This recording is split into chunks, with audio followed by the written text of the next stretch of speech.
We want our pitchers to locate down, so we set our target down. Something else that's a little bit of it helps to get their glove in the right position. You take your glove off. Okay, in your glove, you have your hand. We have them point their index finger towards the sky. Now, you have to be a little bit careful with youth, like young guys, because they'll go like this and really get stiff. All we want to do is cock their wrist backwards here. If you see him with his fingers down, put your glove back on.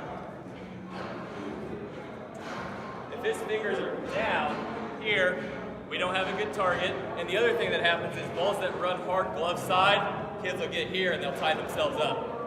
When he cocks his wrist, opens his target, it allows him to get around baseballs that are running towards glove side. So, L to the sky. That's why I tell kids also, L to the sky, boom, they cock their wrist, they're ready to go. Okay? See his weight distribution right here? See how the outsides of his feet are off the ground? He's in a comfortable stance. I can push on him, I can pull, he can sit here all day long. Sit there. And another thing with youth, are you a catcher? No, I receive. And getting kids to think you're receiving a pitch rather than going out and trying to be hard and catch a pitch. You know, you think that doesn't make a difference, but it does. Getting kids to think properly rather than you're not going out and trying to catch. The pitcher is delivering something to you and you're receiving it. So you want to be in a nice, athletic, inviting stance here to let balls come to you where you can catch, be firm, and keep them in the zone. Okay? So a drill you do from your primary stance position is if we have, with no glove on,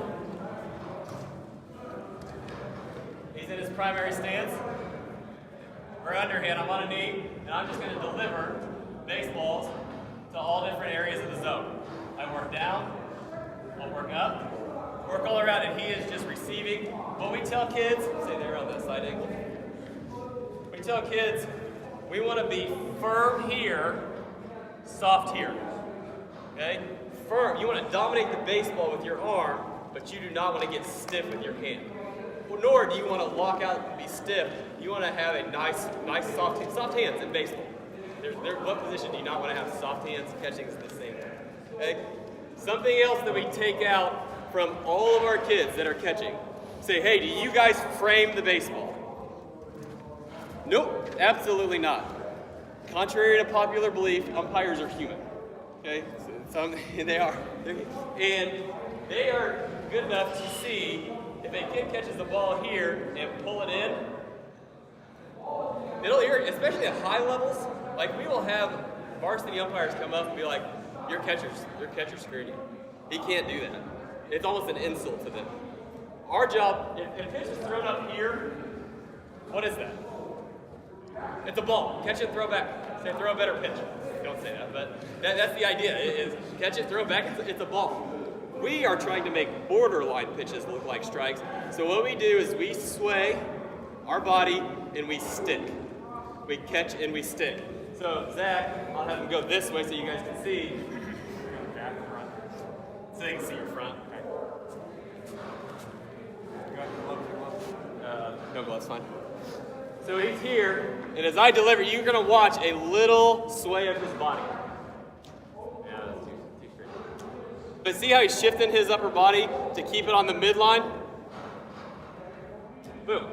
And you got to think about this. So if he receives this baseball right here, umpire, if he's set up on the inner half here, he sees ball.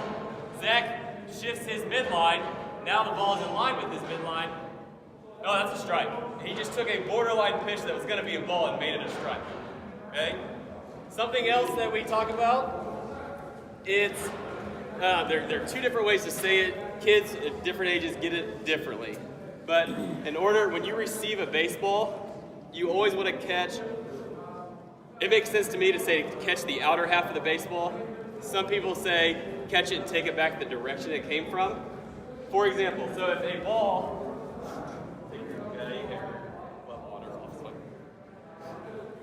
ball is elevated, okay? If he's open here, okay, ball. If he catches it here and catches the top half of the baseball, you might get a borderline strike that's open the zone. A ball that's running in here, if he gets outside here, ball. If he catches the outer half of it and keeps it on his midline, possibly a strike. So when we're working receiving,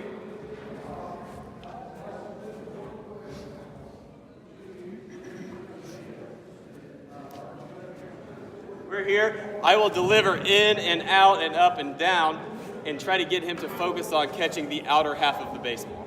We're here, see how he stays on the outside of it? Boom, fingers go too, stay on the outside of the baseball.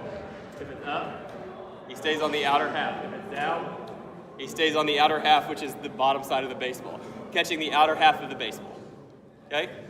So we do that. I will tell you the big difference, like with the youth versus the high school, whereas this will be a lead-up drill for the high school, this might be something we focus on for 30 minutes with the youth, okay?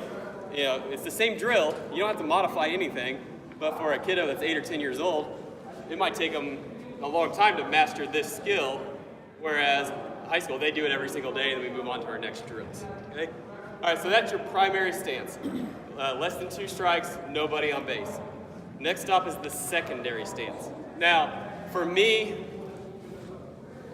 secondary stance is very much like hitting philosophies. You can go to any different academy or hitting instructor, and they're gonna have their 2 cents on what is correct, okay? High leg kick, launch angle, you know, lift and separate, you know, from a hitting standpoint. This is what has worked for me and the players that I have coached. This is what when I caught, this is how I did it. There are certainly other ways to do it, but you know, what has worked, and I'm gonna continue with it. And I can modify based on the player, but I'll give you the basics of what we do to instruct youth players when they are catching. So, secondary stance is an athletic stance where you can move forward, back, side to side. So Zach, all he's gonna do is widen his feet, push his butt back, flat back. Now, see that? That's why you always see catchers with big butts. They're constantly in a squat position. Hey, right there, yeah, you're one of them. Okay, right there. Okay. This way, he can move any direction he wants. When I'm delivering him a baseball, he can sit through it. A lot easier to sway from your secondary position. It's also not very comfortable, especially young kids. You want to put them through a conditioning to see how long they can hold their secondary stance. But they're here, you can sit through lower pitches, no matter, but delivering baseballs with no glove on in these primary secondary stance, that's a staple of every single practice, no matter what the level is. I mean, you're talking youth all the way through pro guys will receive with no glove on. Okay? Questions about that? Okay. With his secondary stance, there is different. Some people will say, where do you put your throwing hand? Okay, do you put it behind your back? Do you put it in the holster? Like a picture of Salvi, and his hand is down through his crotch here with his throwing hand. For me, I prefer catchers to have their throwing hand behind their mitt. And the reason being is twofold. Okay, the difference in a Division I catcher is a 1/8 pop time versus a high school catcher is a 2/2 pop time. You're talking 4/10 of a second. That makes the difference between someone's paying for your school or you're just a pretty good high school catcher. Okay, so every 1/10 of a second matters. Well, having your hand behind your glove, that allows for your exchange. Instead of coming and having your exchange carry a distance, your exchange can happen right here. Boom, and you deflect right into that throwing hand, straight to here, then your footwork. So I have catchers with their throwing hand behind their catcher's mitt. Also, when you're blocking, your hand is already out there, you're ready to go. Another little kind of nuance that people don't think of, but I'm a big, baseball is measured in 1/10 of a second, okay? This throwing hand, instead of having it here, turn it over, this way. Because when you block, you're blocking here.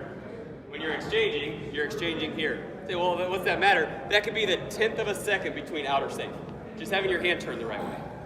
Okay? And if you do it the same way every single time, then that muscle memory plays in, and you're in a game, and it's here, exchange, you're ready to go. Okay? I don't know, I keep coming up on things that I'm like, oh, I forgot I need to tell them this. Also within your throwing hand, okay? Thumb tucked underneath your fingers. And this is for as long as you guys coach and you have catchers, you can tell them where to put their hands, but it could be the third game of a tournament, it's 100 degrees outside, you see them in their secondary stance, and their hands hanging out here. It takes one foul ball with the thumb hanging out to end your season. In fact, I spent my redshirt freshman year of college baseball in between. You guys know Sal Fasano? Sal was rehabbing an injury. He coached our summer team, and I was the third string catcher. So I just got to sit back and basically take notes all summer. And I was like, oh, this is awesome. But he would say he was big on tucking that thumb. He said, you watch, there's going to be a big league guy. He's going to have his thumb hanging out, and it's going to get hit, and that guy's going to lose his season. Sure enough, Sal was signed with the Orioles, and I think it was Javi Lopez. It was the guy catching for the Orioles at that time. Foul ball, hit his thumb that was exposed, broke his thumb, and guess who takes over? Sal Fasano. He moved right, and I was like, oh yeah, it makes sense. It's something little you don't think about, but this hard surface right here, it hurts, but you're not going to break it. You have this out by itself, bad things happen. I've had Tyler Moore, at least 3 guys that I've known that their career has been over because of thumb injuries, whether it's in their throwing hand or their catching hand. But protecting your thumbs is a big deal. Tuck that thumb underneath your fingers. Okay?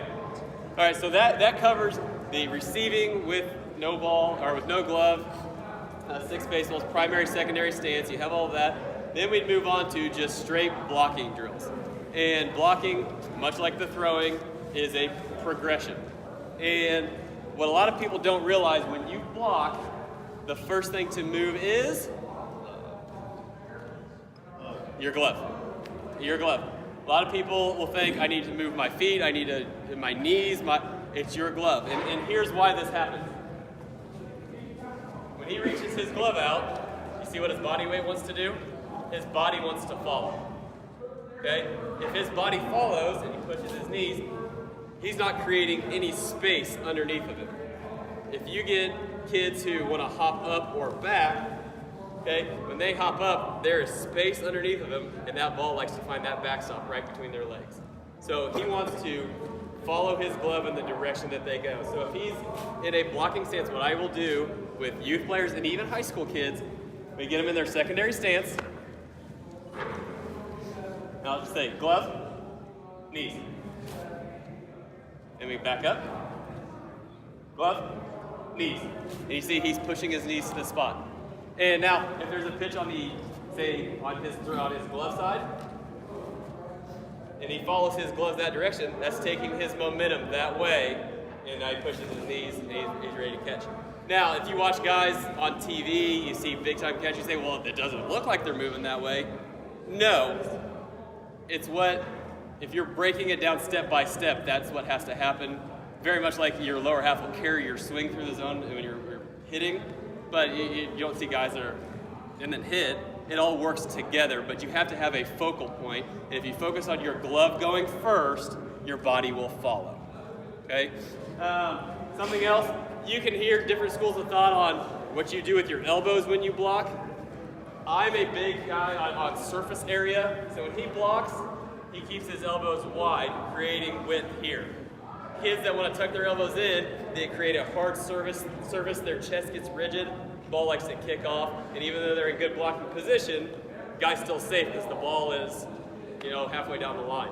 What I tell all of our high school guys, our goal, we want to block everything back onto the plate, on the home plate. I say, if you're ever in a game and you block and it stays on home plate, the ball stays there, I will buy you a steak dinner after that game.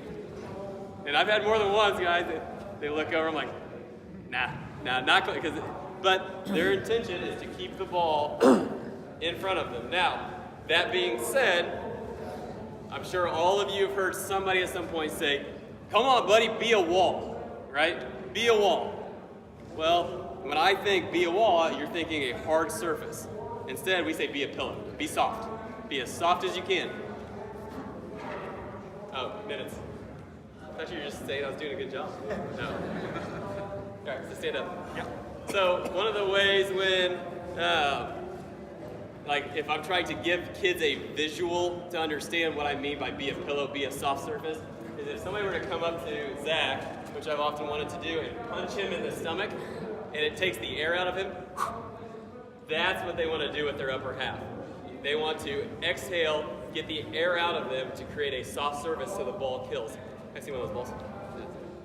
If he has a hard surface here and it hits, you're talking the ball's going to bounce, and sometimes it's going to hit all directions. If he concaves his chest here, see that motion from the baseball wants to go straight down? That keeps the ball in front of you. You're ready to roll. So we want to be soft. We don't want to be a wall. We don't want to be rigid. We get in your blocking stance. For here, and exhale, and he see how his back curled? That's where you want to be, right there. Okay? Another thing you have, I've seen more than once, guys who wanted to go block, and their head was up.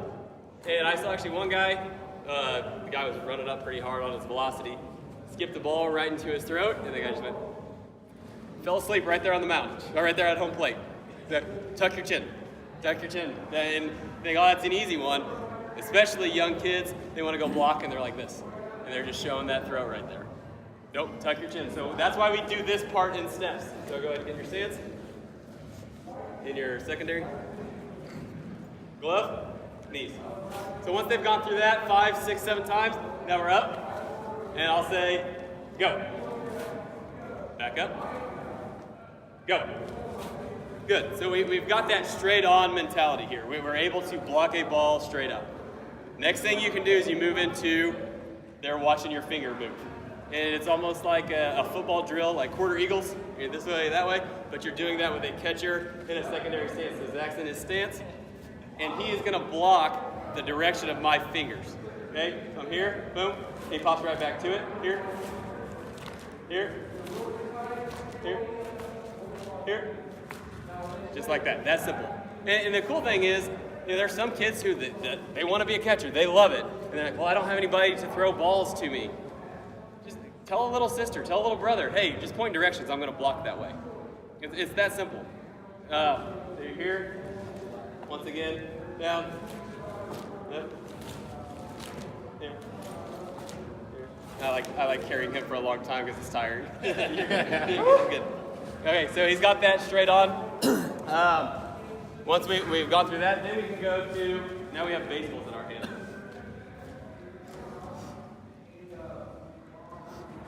And this is a good drill for youth as far as overall just a drill you use. This is also a good lead up for high school age guys. Is he'll be on his knees with, and I'm going to have him start with his glove in a target position here. And all I'm going to do is deliver baseballs to him. I'm going to bounce them. He's just going to take his hand in his head, boom, and he's going to smother the baseball. Yeah, trunk twist, torso twist, whatever you want to call it, you can see what we're going to be doing here. So here, boom, and he's just smothering the baseball. This one is exceptionally good for youth players because the first thing that they want to do when they go to block, and then they hear that ball bouncing, they go like this. Because it's scary. You have a ball coming at you, and you're telling somebody to get in there and get in your catcher's gear and take it. They're crazy. So you get them here. You can even do this with a tennis ball for the really young kids and just let them, hey. But I across the board, like it's baseballs. Because they see really fast, here, you're not going to get hurt. You're not. And so we do that, and then we'll get them up in their secondary stance. And everything, as far as blocking goes, we go straight on. We don't set angles or anything, trying to get them comfortable with this muscle memory, just blocking baseballs. Here. Get a little slow, aren't you? I haven't done it in 3 years. Good. And so the question will come up, man, doesn't that wear them out? Yes, it does wear a catcher out. But they're a catcher. They're the toughest kid on the baseball field. And if that is too much for them, that's okay, but that's probably not the position for them. Okay? Because we go and we take pride. I get catchers, we hoot and holler, and we want to come back to our team stuff, and we want to look horrible. Sweat, red face, bruises. Catchers, you are there. I think of catchers on a baseball field like offensive linemen in football. Yeah, they don't get a whole lot of, a pitcher throws a no-hitter, everybody's writing in the paper about the pitcher's no-hitter. Very rarely do they write about how the catcher handled that pitcher and all the balls he blocked and kept in front and it kept guys from advancing. Okay, they're the steady Eddie. They're the tough guys. The guys that I like. Okay, we got that one. Something when guys don't have a lot of help at practice, like you need. Hey, I have me and another guy, another assistant. I don't know. I don't have someone to deliver baseballs and all that jazz. Well, you can literally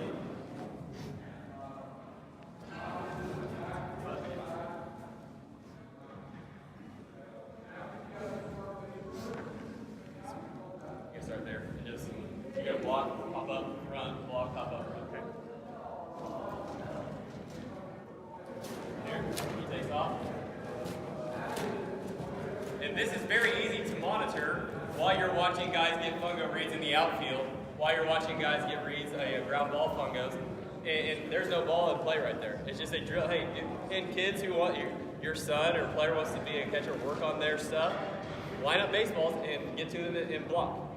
Okay? Next thing you can do,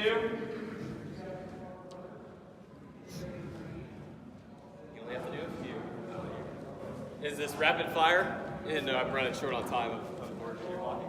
But we're going to go that way. You're going to start here, we're going to work that way. Okay. And I will try to address, if I have time, if they don't shut me down, pushing clear. I'm blocking balls that are in or out of the zone. But here, you go down the line. I'll take up.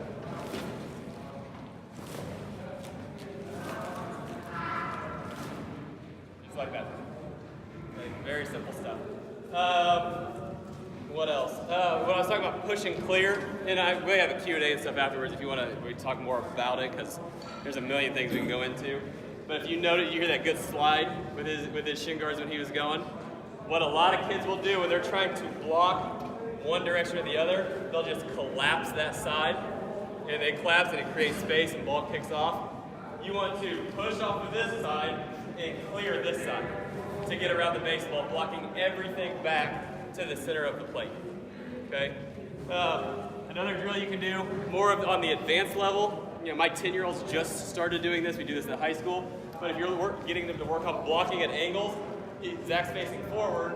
I'm from this side, and I'm delivering baseballs, and he's blocking them back to the plate. Here. Good. And we go to the other side.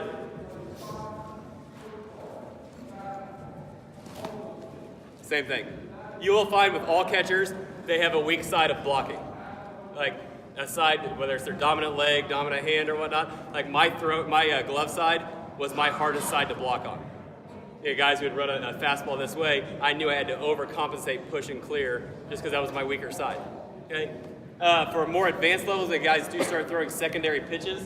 A big deal is understanding what pitches will do when they hit the dirt. Okay. You know, the fastball that hits and continues in that direction and skips, you got to really work hard to get around that baseball. Versus, if you do a stance, I will tell a catcher, hey, I'm throwing breaking balls now. Because what a breaking ball will do is it will hit and it'll bounce back this way. Well, all the time, breaking ball, guys working hard to get around the baseball, they over pursue and they end up missing the block by going too far. Is that it? Okay, so I'm here, we'll get one more.